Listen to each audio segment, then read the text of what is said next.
에베소서 6장 5절에서 8절까지의 말씀,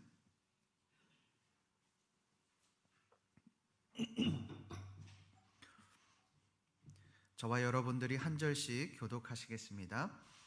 종들아, 두려워하고 떨며 성실한 마음으로 육체의 상전에게 순종하기를 그리스도께 하듯 하라.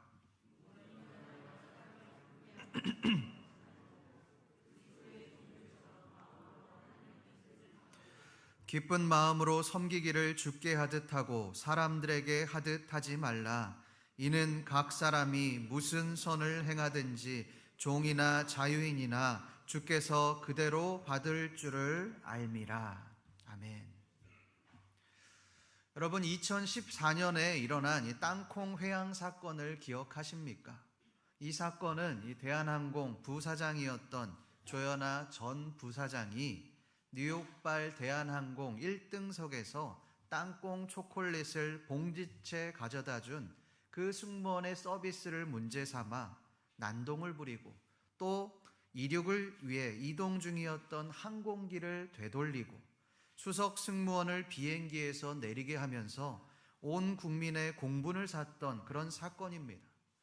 이 일로 당시 같은 비행기에 타고 있던 승객들은 20분간 지연되는 사태를 맞이해야만 했습니다. 이 사건으로 온 국민이 분노했습니다. 대한항공의 부사장이라는 직함으로 소위 갑질을 행했기 때문입니다. 그런데 여러분, 우리가 만약 그 갑질을 몸으로 받아내야만 하는 승무원이었다면 어떠시겠습니까? 참을 수 없는 모욕감을 느꼈을 겁니다. 잠을 잘 수 없을 정도로 분노했을 겁니다. 이런 정도의 갑질은 아니지만 우리는 크고 작은 갑질들을 경험합니다. 여러분, 이러한 갑질들을 대할 때 어떻게 대하고 계십니까? 오늘 말씀은 바로 이런 부분들에 대해서 말씀하고 있습니다. 우리가 살고 있는 이 부당한 세상 가운데서 그리스도인들은 어떻게 살아가야 하느냐라고 하는 것입니다. 여러분, 오늘 말씀을 한번 보십시오. 우리 5절 말씀을 함께 읽어보겠습니다. 시작.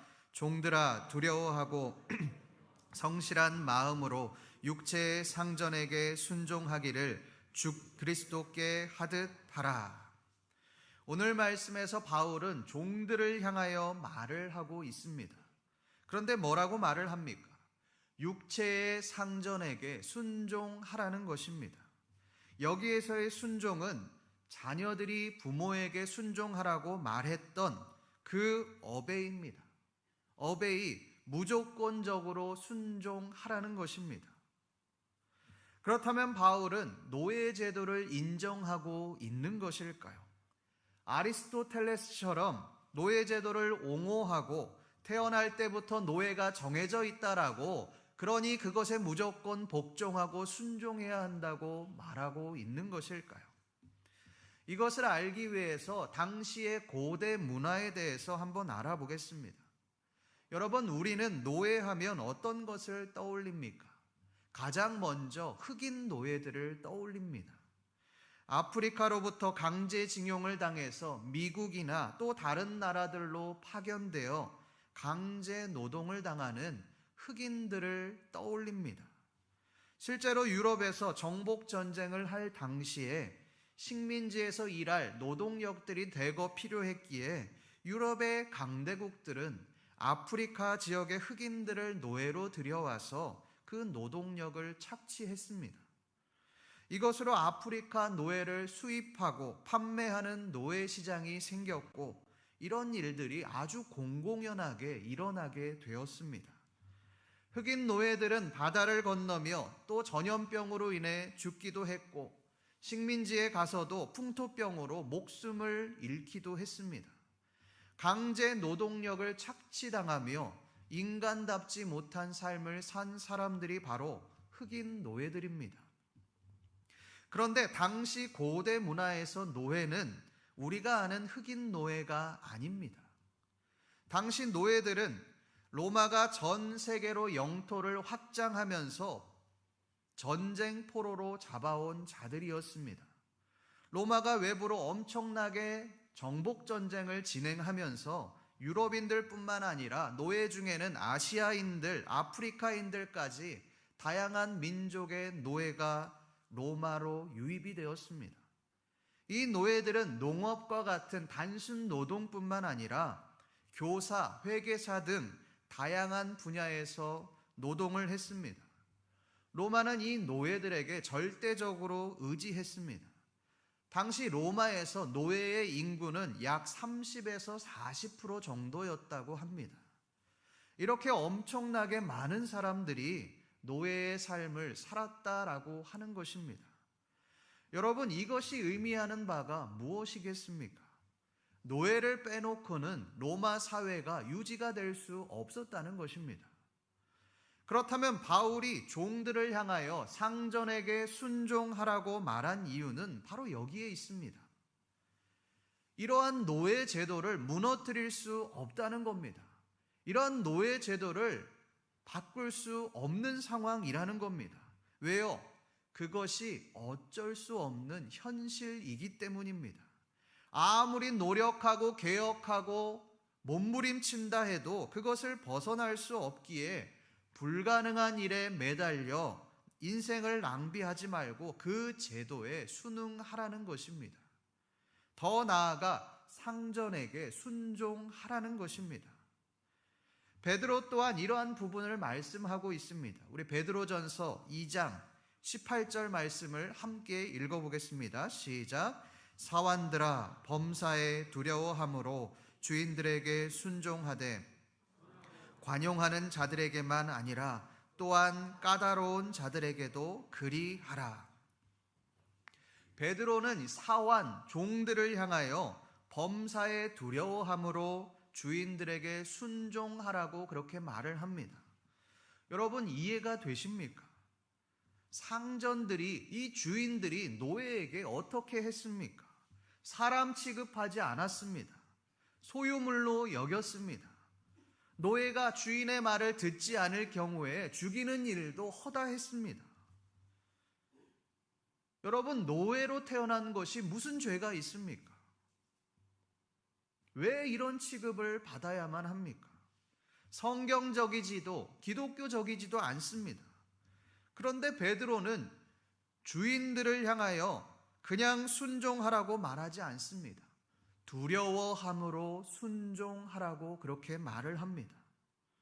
오늘 말씀에서 바울 또한 주인들을 향하여 두려워하며 떨며 육체의 상전에게 순종하라고 그렇게 말을 합니다. 여러분, 바울이 왜 이렇게 말을 할까요? 바울 또한 당시 사람들과 같이 노예를 사람 취급하지 않고 물건으로 생각하는 것일까요? 그렇지 않습니다. 여러분, 오늘 말씀 5절 말씀의 하반절 말씀을 한번 보십시오. 그리스도께 하듯 하라 라고 그렇게 말을 합니다. 여기에서 두려워하며 떨며 라는 말은 주인을 향하여 두려워하고 떨라는 말이 아닙니다. 그리스도를 향하여 두려워하며 떨라는 말입니다. 이 말이 무슨 말입니까? 나의 주인은, 나의 상사는 하나님께서 나에게 보내주신 사람이기에 하나님께 순종하는 것처럼 우리 또한 순종하라는 것입니다. 여러분, 이것을 우리의 삶의 자리로 한번 가져와 보겠습니다. 물론 우리는 노예의 삶을 살지는 않습니다. 그러나 주인과 같이 우리에게 명령하는 사람들이 있습니다. 직장에서도 교회에서도 우리를 향하여 명령하고 우리를 향하여 지시하는 그런 사람들이 있더라는 겁니다. 그 사람들을 대할 때 어떤 마음이 듭니까? 그냥 한번 확 질러버리고 다시는 보지 말까? 마음에 안 드는데 그냥 엎어버릴까? 그냥 싸워버릴까? 이런 생각이 듭니다. 실제로 그러한 일들을 행하기도 합니다. 그러나 오늘 말씀에서는 그렇게 하지 말라는 겁니다. 왜요? 그 사람은 하나님께서 나에게 보내주신 사람이기 때문에 그렇습니다. 하나님께서 나의 상전으로 세워주신 분이기 때문에 그 사람을 인정하고 그 권위를 인정하라는 것입니다. 마태복음 22장에서 예수님은 가이사에게 세금을 내는 것이 옳으니까라고 하는 그 바리새인들의 질문에 이렇게 대답하셨습니다. 가이사의 것은 가이사에게, 하나님의 것은 하나님에게 바치라. 여러분, 이 말이 무슨 말입니까? 하나님께만 드리지 말고 이 땅에서 너희들이 마땅히 해야 할 의무들을 감당하라는 것입니다. 여러분, 당시 황제는 신적인 존재였습니다. 황제에게 세금을 낸다. 이것은 유대인들에게, 기독교인들에게 우상을 숭배하는 것처럼 그렇게 여겨졌습니다. 그러나 예수님은 너희들이 원수로 여기는 그 황제에게조차도 세금을 내야 한다, 의무를 다해야 한다라고 그렇게 말을 합니다. 왜 이렇게 말을 할까요? 원수로 여기는 그 황제가 하나님이 세우신 우리의 상전이기 때문에 그렇습니다. 여러분, 우리도 마찬가지입니다. 우리를 괴롭게 하고 우리를 힘들게 하는 그 상사에게, 그 장로에게, 그 목사에게 순종하는 것이 그리스도를 섬기는 것이다라고 그렇게 말을 합니다. 성도 여러분, 우리를 괴롭게 하는 상전이 있으십니까? 생각만 하면 괴롭고 꼴도 보기 싫은 그 상전이 우리의 삶 가운데 있으십니까? 그렇다면 그 상전에게 순종하십시오. 그 상전은 하나님께서 우리에게 보내주신 상전입니다. 그를 섬기는 것이 그리스도를 섬기는 것입니다. 그리스도를 섬기듯 우리의 상전을 섬기며 나아가시는 저와 여러분들 되시기를 간절히 소망합니다. 그렇다면 여러분, 우리에게 이러한 질문이 생깁니다. 부당한 상사의 요구에도, 부당한 상전의 요구에도 순종해야 하느냐라고 하는 그런 질문입니다. 이것에 대해 베드로전서는 이렇게 말씀합니다. 우리 베드로전서 2장 19절에서 20절까지의 말씀을 한번 읽어보겠습니다. 시작.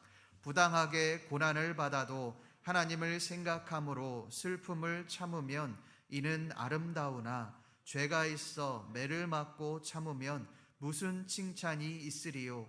그러나 선을 행함으로 고난을 받고 참으면 이는 하나님 앞에서 아름다우니라. 부당하게 고난을 받아도 참으면 칭찬이 있다는 겁니다. 견디면 칭찬이 있다는 겁니다. 선을 행함으로 고난을 받고 참는 것은 하나님께 아름다운 일이다라고 그렇게 말을 합니다. 여러분, 이 말이 무슨 말입니까? 억울해도 부당해도 고난을 받아도 참으라는 겁니다.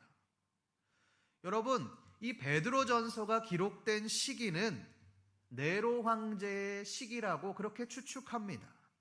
네로 황제는 로마의 황제 중에서 기독교인들을 가장 잔인하게 탄압했던 그런 난폭한 황제입니다. 기독교를 믿는다는 이유로 수많은 기독교인들을 잡아가 십자가 화형을 시켜서 비참하게 살해했습니다. 원형 경기장에서 수많은 사람들이 보고 있는 가운데, 조롱하는 가운데 그리스도인들이 맹수들에 의해서 갈기갈기 찢어 죽도록 그렇게 내버려둔 사람이 바로 네로입니다. 여기에는 성인 남성들만 있었던 것이 아닙니다. 노인들도 있었고 어린 아이들도 있었습니다. 단순히 예수 그리스도를 믿는다는 이유로, 하나님을 믿는다는 이유로 비참한 죽음을 맞이할 수밖에 없는 상황이었습니다. 여러분, 카타콤이라는 것이 왜 생기게 되었습니까? 신앙은 저버릴 수 없고 죽을 수 없으니 살기 위해, 신앙생활을 유지하기 위해 지하로 카타콤을 만들어 빛도 들어오지 않는 곳에서 예배하며 자신의 공동체, 신앙 공동체를 세워갔던 것입니다. 여러분, 그때 기독교인들은 하나님을 원망했을 겁니다.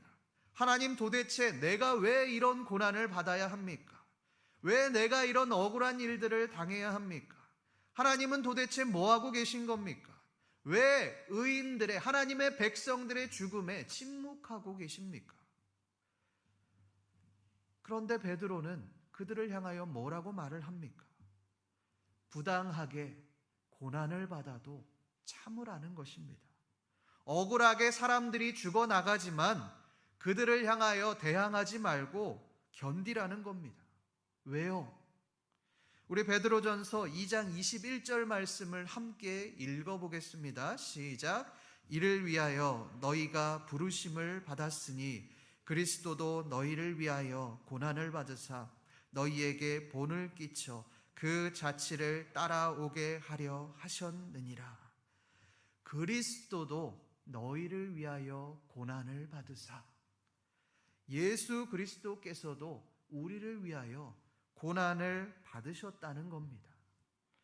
여러분, 예수 그리스도가 십자가상에서 당한 그 고난은 그냥 고난이 아닙니다. 그 어떤 고난보다도 억울한 고난입니다. 죄가 없음에도 누명을 씌워서 억울하게 죽어나간 그런 고난입니다. 우리의 죄를 대신해서 짊어지신 그런 억울한 고난입니다. 이사야서 53장 4절은 이것에 대해 이렇게 말씀합니다. 그는 실로 우리의 질고를 지고 우리의 슬픔을 당하였거늘. 예수님이 지신 그 십자가 고난이 예수님 자신의 질고라고 말하지 않습니다. 우리의 질고라고 말을 합니다. 우리의 슬픔이라고 말을 합니다. 이 말은 예수님이 우리의 질고, 육체적인 괴로움을 대신 지어주셨다는 말입니다. 우리가 당해야 할 슬픔을 우리를 대신해서 당해 주셨다는 말입니다. 여러분, 예수님이 왜 이렇게 하셨을까요? 이를 위하여 너희가 부르심을 받았으니, 그것이 예수님의 부르심이었기 때문에 그렇습니다. 여러분, 이 부르심을 순종한다는 것은 결코 쉬운 일이 아니었습니다. 누가복음 22장 42절 말씀을 함께 읽어보겠습니다. 시작. 이르시되 아버지여, 만일 아버지의 뜻이거든 이 잔을 내게서 옮기시옵소서. 그러나 내 원대로 마시옵고 아버지의 원대로 되기를 원하나이다. 이 잔을 내게서 옮기시옵소서. 예수님 또한 자신이 죽어야 하는, 억울하게 죽임을 당해야 하는 그 엄청난 고난 속에 굉장히 괴로우셨습니다. 누가복음에서는 만일 아버지의 뜻이거든 이 잔을 내게서 옮기시옵소서라고 말을 하지만, 마태복음에서는 만일 할만하시거든 이라고 그렇게 말을 합니다. 이 말은 하나님, 내가 너무너무 힘드니 하나님께서 할 수만 있다면 이 잔을, 이 고난을 당하지 않을 수 있도록 제발 좀 해주십시오. 나 좀 살려주십시오라고 간절히 말하고 있는 것입니다. 여러분, 얼마나 괴로우셨으면 땀방울이 핏방울이 될 정도로 그렇게 간절하게 기도하셨겠습니까? 얼마나 괴로우셨으면, 얼마나 힘드셨으면 이렇게 몸부림을 치고 있었겠습니까? 그런데 예수님은 그 이후에 이렇게 말씀하십니다. 내 원대로 마시옵고 아버지의 원대로 되기를 원하나이다. 내 원, 내가 원하는 대로가 아니라 하나님 아버지께서 원하는 대로 내게 행하길 원한다는 것입니다. 여러분, 예수님이 이렇게 고백할 수 있었던 이유가 무엇일까요? 이를 위하여 너희가 부르심을 받았으니, 그 십자가가 하나님의 부르심이었기 때문에 그렇습니다. 자신의 생명을 억울하게 내어주는 것이 하나님께서 예수님을 부르신 목적이었기 때문에 그렇습니다. 여러분, 우리도 마찬가지입니다. 하나님이 우리에게 육체의 상전에게 순종하라고 말하는 이유가 무엇입니까? 그것이 우리의 부르심이기 때문에 그렇습니다. 옛날과 다르게 요즘 세대들이 인내심이 많이 없어졌다고 그렇게 말을 합니다. 회사가 마음에 들지 않으면 입사를 했어도 바로바로 그만두고 이직을 해버립니다.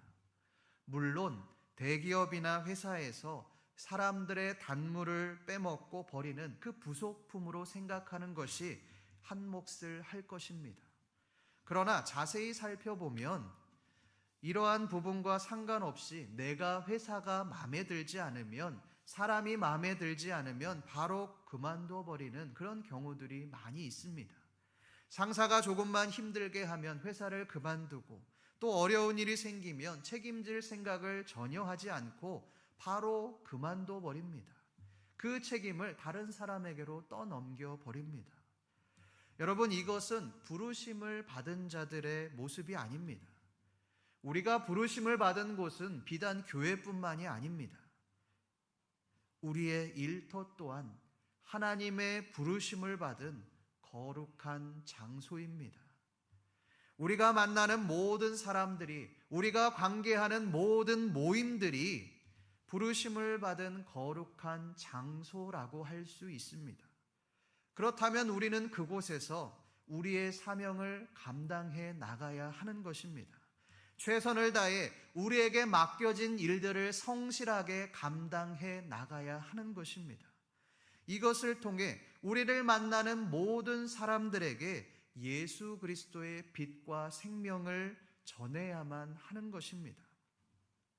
바울은 이것에 대해 이렇게 말씀합니다. 오늘 말씀 6절 말씀을 함께 읽어보겠습니다. 시작. 눈가림만 하여 사람을 기쁘게 하는 자처럼 하지 말고 그리스도의 종들처럼 마음으로 하나님의 뜻을 행하고.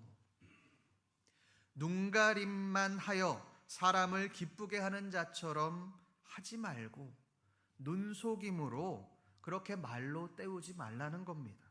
눈속임으로 사람을 속여서 내가 원하는 것을 얻어내지 말라는 것입니다. 군대에 가는 그런 청년들에게 가장 많이 하는 말이 있습니다. 그것은 적당히 해라는 말입니다. 너무 잘해서도 안 되고, 너무 못해서도 안 돼. 너무 잘하면 고생만 많이 하고, 너무 못하면 무시를 당하니 그냥 적당히만 하면 돼라고 말하는 것입니다.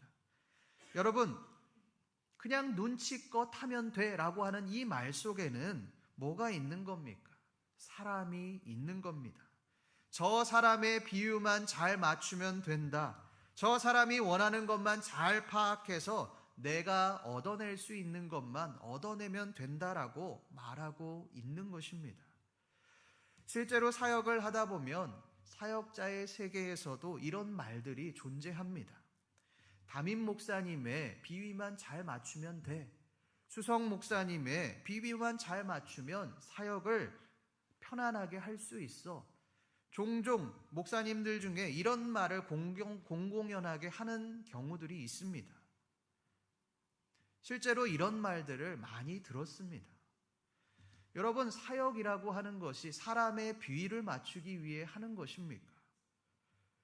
사람의 눈치 보려고 사역을 하는 것입니까? 아닙니다. 사역이라는 것은, 사역자라고 하는 것은 하나님께서 세워주신 것입니다. 하나님이 세워주셨으면 사람이 아니라 하나님이 무엇을 원하시는지에 초점을 맞춰야 합니다. 왜 사람의 비위를 맞추고, 왜 사람의 눈치를 보며 사역을 해야 합니까? 왜 하나님이 아니라 사람에게 더 주목을 하고 있느냐라고 하는 것입니다. 이런 사람들은 성실하게 사역을 감당하지 않습니다.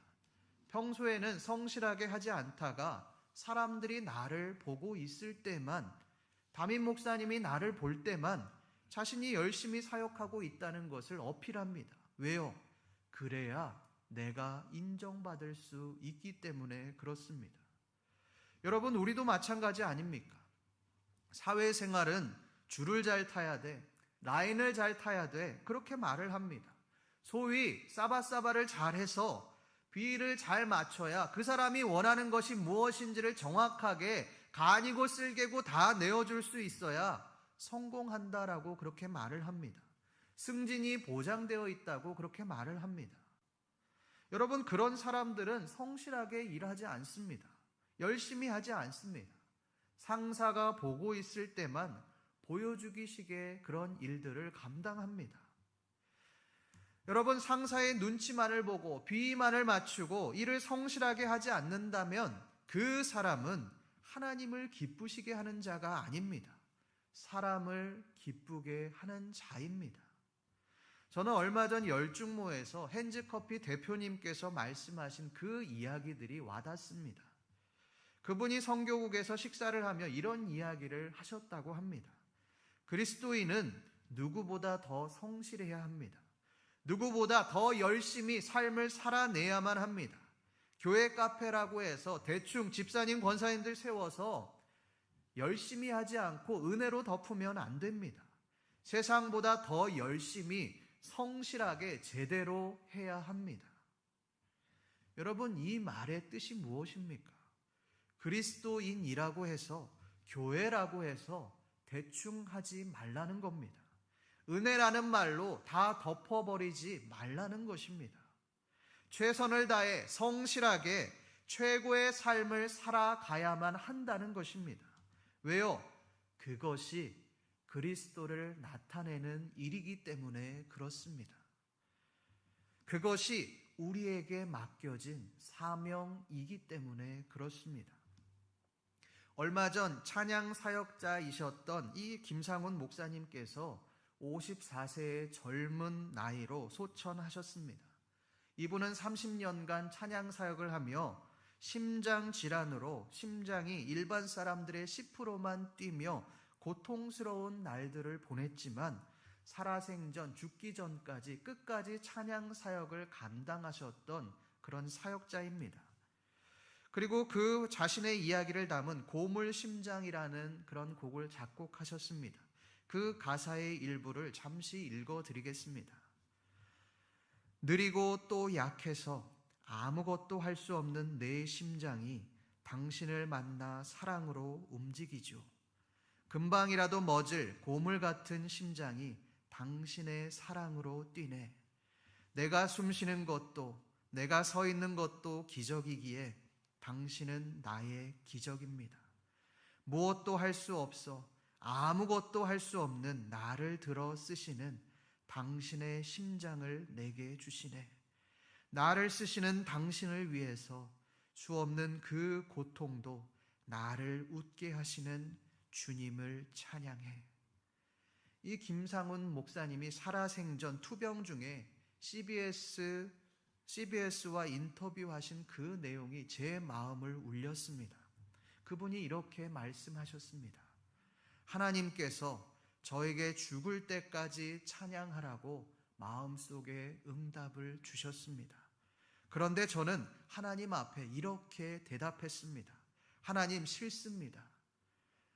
나는 죽을 때까지 찬양하지 않겠습니다. 나는 죽어서도 하나님을 찬양하겠습니다. 성도 여러분, 하나님은 우리에게 사명을 주셨습니다. 그 사명은 우리가 좋은 직장, 좋은 상사를 만나서 출세하는 것이 아닙니다. 우리가 돈을 많이 벌어서 소위 세상 사람들이 말하는 성공을 이루는 삶이 아닙니다. 그 사명은 우리의 삶에서 하나님의 이름을 드러내는 그런 사명입니다.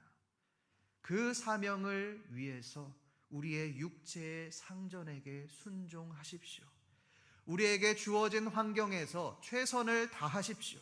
억울해도 힘들어도 그렇게 순종하며 나아갈 때 하나님의 영광이 우리를 통해서 나타나게 될 것입니다. 자신의 목숨까지도 사명을 위해 바쳤던 예수님처럼 우리 또한 우리의 사명에 순종하심으로 최선을 다하심으로 하나님의 영광을 나타내는 삶을 살아가시는 신림교회 모든 성도님들 되시기를 간절히 소망합니다.